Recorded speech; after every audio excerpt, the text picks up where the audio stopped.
everyone. You all well? Hey, there you are. Oh, look at that. The last time I saw my name written that many times was on the wall of a toilet in the town that I'm from. But look how far I've come. Hooray!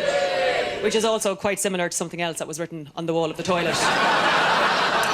So, yay, I'm just delighted to be here, really. I'm just really happy to be here. I feel a bit like Niall Horan, One Direction. Do you know what I mean? For those of you who don't know, One Direction is like a group of singing children made up entirely of fringes and inappropriate thoughts. You know? And Niall Horan's like the Irish one. And he's just so happy to be there, you know, because like the group is made up of like 4 angels and Niall. And Niall is just a normal lad. He is all of us. And he's just so delighted to be there. Like you always see the camera panning across them all, you know, and it's just like, you're insecure, don't know what for.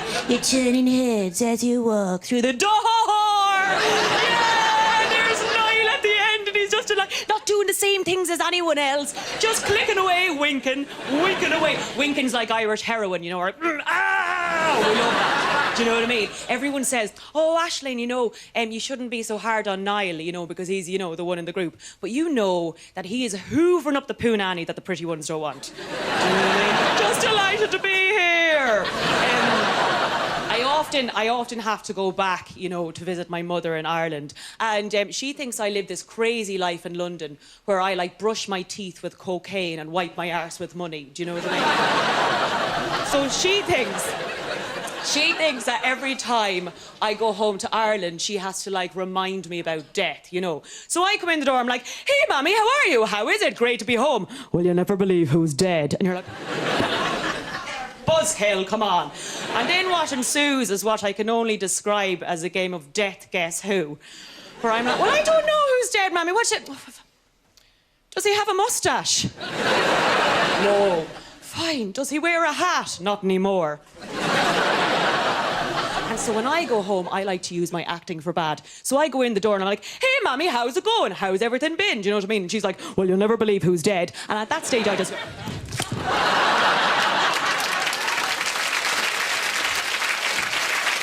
And I basically just fall to the floor dead.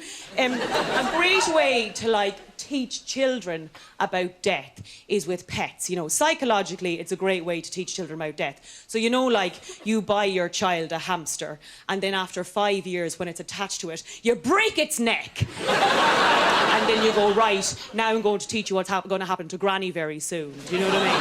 And then you die, and they die, and the circle continues, you know what I mean? But, like, when I was growing up, we had this pet rabbit called Bubbles. And, like, Bubbles, I thought, had a great life. You know, just running around, pooing in our shoes. I was like, there's a guy who knows how to party.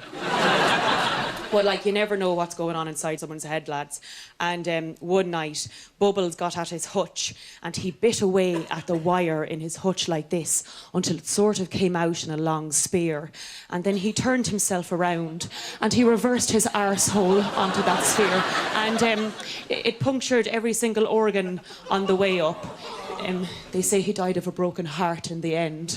And so the next morning, my mother had to sort of, you know, him off the wire, and it was up to my neighbour Jim Murphy to bury Bubbles the rabbit. Do you know what I mean? And so Jim dug a grave for Bubbles as he remembered him, which is a small little rabbit like this. But when rabbits die, they don't die as they were. They die with their arms sort of longer than their ears and their legs longer than their short lives. And so my first memory of death was basically standing in front of this grave with Jim Murphy in front of me and going, in the name of the Father and of the Son and of the Holy Spirit, amen. Dear Jesus, we give you Bubbles the rabbit to bury, to go to heaven with all the other angel rabbits. And I couldn't believe it. There was Jim Murphy in front of me, kind of shoving Bubbles into the grave with the end of his welly boot like this.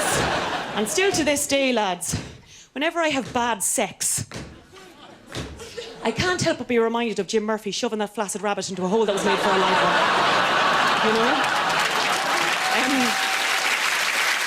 Well, like, a great way to end up not dead in general is just sort of look after yourself and be into exercise, you know.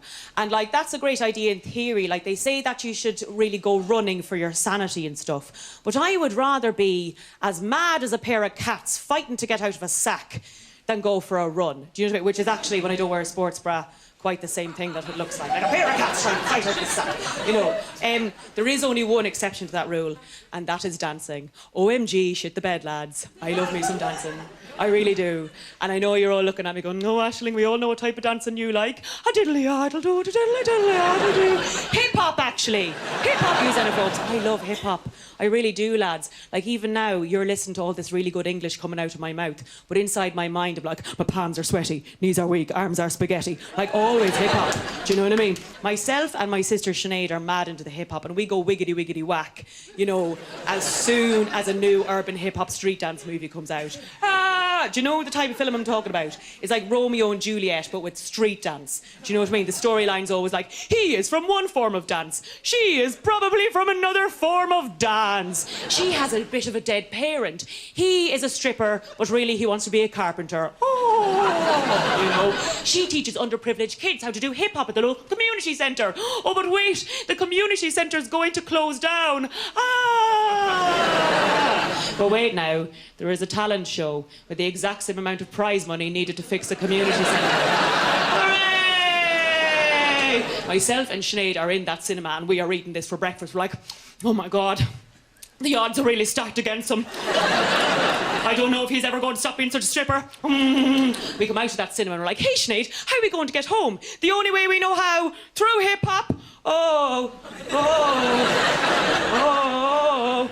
Takes us ages to get home. But the only thing is, living in London and being mad into the hip-hop dancing as I am, I find dancing is very segregated. So like when I want to go and do my hip and my hop dancing, I have to go to a hip hop club. And like say for example, if I was into cheesy music, I'd have to go somewhere for cheesy people. Or if I wanted to go and listen to funk music, I'd have to go somewhere for douchebags. You know, there's sort of something for everyone but nothing for everyone. Do you know what I mean? And that's very different to when I was growing up. Because when I was growing up in the small town of Kildare, there was only one nightclub for about a 20-mile radius. And that nightclub had to cater for all sorts of musical tastes. Why? Because for a 20-mile radius, that nightclub was the only place for young people to breed. And so it had to cater for all sorts of musical tastes. The DJ was a bit like David Attenborough, you know. He knew exactly what music to play to bring the males and the females together at the watering hole. Or the dance floor, you know. So it's 9 p.m. and all the females arrive. All the females always travel in packs. And they're all very nervous, you know. We're all very nervous women. We've only had about 9 vodkas, you know. We're all covered head to toe in wash-off fake tan. Some of us have stood up before we've entirely finished our wee, and there's a bit of a trickle, you know, and you have to go blending it back in as you walk out, you know, this sort of thing. And the whole big thing now is to get the women onto the dance floor. Do you know what I mean? So you play music that women can mime to. Yeah! Women love miming. They do! They love miming. Given a choice between walking somewhere and following an invisible rope, a woman will always follow the invisible rope. They love miming. They're down on the dance floor going, no, I don't want no scrubs. A scrub, come on, Eileen. They love that. They think they're hilarious. But there's a problem with this picture here. As the French would say, où est le coq? Where is a cock? There's no cock on that dance floor. You have to get some men down there, so you have to lay some bait. So what do all males love? What do all men love of all races, religions and creeds? What do they all love? Sluts! Sluts! They all love sluts. They do. So you play music by empowered women, as the men who keep telling them to keep singing without their tops on tell them that they are. So when I was growing up, it was like, dirty, gonna get a little unruly. And we were off and we were having sex with each other's legs, or having sex with the walls, all like this. You know, now it's very important if you're a woman dancing that you dance like you're a man having sex. If you dance like you're a woman having sex, you look like a joyous baby. You know what I mean? So you're there and you go, dirty, gonna get a little unruly. And now women release their final form of bait, which is their hair. Yeah, very much in the same way a female cat will lift up her tail and release her arse scent into the wild. A woman uses her hair. So we're like, dirty, gonna get a little unruly, and we're off, and we're going mad, and we're cleaning the floor with our hair and our own legs and our hair, and everything's going on. The men are over by the dance floor, and they're like, Jesus, there seems to be an awful lot of hair going on down in the dance floor. I think something might be afoot. That's right, lads. sluts are afoot. Get you down there. But like, you couldn't just walk into that if you're a man. You could get your knob punched. Your knob, be very, very careful, you know? So you have to play something that men can dance to. You have to get the men down there. What does the DJ play? Dun, dun, dun, dun. Jump around. Men love jumping. They love jumping now. Give it a choice between walking somewhere and jumping. A man will always choose to jump. As soon as a DJ sees that there's some eye contact being made, he slows things down. But not too dramatically. Quite slowly. With some happy hardcore dance music. Yes, dance music is used to mop up all the Egypts around the sides who think that they can't dance. But everyone can dance to dance music. It's named after the main form of dance, which is dance. Unlike with mime, you don't have to listen to the storyline because basically you just pretend to be doing stuff from around the house. Chopping bread, buttering the bread, pointing it, checking your Facebook. You know, whatever you want to do. Because dance music is just a series of beeps. And then, and I'm not being xenophobic, but a Germanic person singing a sentence that no one understands. Oh, tell me why do we build castles in the sky? I don't know why you build castles in the sky, to be honest. The men and the women they're circling each other now and it's all going well. As soon as the DJ sees them circling each other, it is time to drop the slow set. The slow set is the opportunity to touch a tit. You know? So all of a sudden you've just been having a bit of a fish to some insomnia or something like that, and then boom, I don't want to close my eyes. I don't want to fall asleep because I don't want to miss a thing.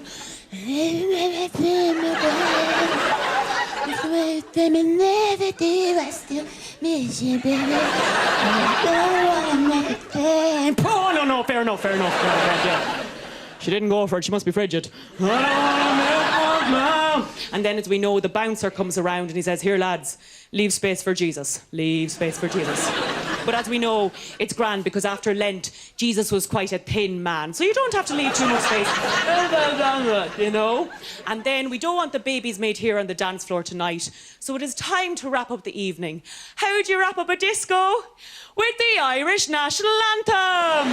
Yay! You take your hand out of whoever's pants it's been down. You put it on your heart and you sing Shana Fianna Fáil. How are you getting home? Don't know yet.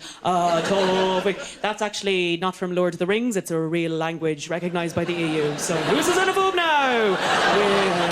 Then you take your raffle ticket out of your bra and you go to the cloakroom to get your jacket. Now, women go and get their jackets. Men don't, because they are naturally protected from the weather by Fred Perry. So then, we all go and we get our bag of chips and we go into the car park to watch the fight. Yeah! Honestly, lads, like, living in London, people are always like, oh, Aisling, don't go watch the fight, don't get involved. He might have a knife. He might have a knife. If I don't get involved in the fight, how am I going to know what it's about? So you go down to watch the fight and you're like, oh God, I just don't want any drama now tonight. I just do not want any drama. I do not want any drama. I don't want any drama now with this fight. Oh my God, I think it might be about me. Here, Denise, hold me earrings. I'm going in. Sean Jr., Sean Sr., you're both brothers. Stop fighting. You both fingered me equally well. Just stop fighting about it is all. And then everyone drunk drives home. So I'm going to leave you on this. As you know, we're coming into the summer, and I'm not a particularly tanned person, but here's a tip should you wish to appear exotic. Walk around with a giant Toblerone underneath your arm. It's like, oh, someone's been away.